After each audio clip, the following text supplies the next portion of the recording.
Kay Rabbalala nasridan numilkesi karanke tuchala galata ke ya Allah kuno har agenye wana tinu la fifte wali fimnatenye hamati milkesi te barudan ke kenye nashkuruka ya Rabbi gurra wali genye gargar sake maleta kamal dandenye abdi kabna garu bakaya nengenye wali fimna wambe to tarada genye ngari swani jana kine biragenye ahamu madandenye wali fimna jala nasridan dumilgesi karanke tujala Assalamu alaikum ya jama'a boleza dera dubarti dandi ho fago kesa kanko de jirenya argatan dunya kesa mena dage fada walna dage sisa odu khairi kabuto konsi odesa sochi ummat islam ajirubiya kesa gamachi sonna bugario boleza nan hima wa rabbinu tarjume kesa wantani mufidi khairi arganne kesa isa se charganu famlenu jabesa sochi ummat haraya dadome karsa ahamle mumin tota hirba damaisa ende beze magarza qalbina mayala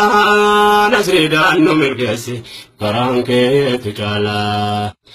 kanaf kanadamne ko fanu desino dabari be ko fa walim boresino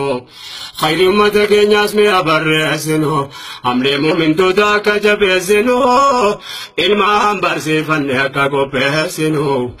nutisa kasena gari galmesino buhur barnota ka mirgesino jede umman islama hukum sumsino wajajja besino barsifne wallana nasridan numilkesi karanke tuchala Sikaranna Rabbi bismika la nasridan numilkesi karanke tuchala Sikaranna Rabbi bismika la nasridan numilkesi karanke tuchala Ifas demohi fagenya tagarra erode rangam nubiya dunyara amma Rabbi nuf kenenu mafakarra khayri afajafanu guyan kenya harra itti fayyadamna hammar ganne jarra wangari mulata ummata kenyarra wame wallaga habaka dadara Jolli hada fabba hinkamne gargara jede ilman kenya madda ilme jarra kana jejjeram di harga jedwarra kanafu ilahi guddifne shakarra Ngofta wa hundarra kadanna wancala nasridan numilkesi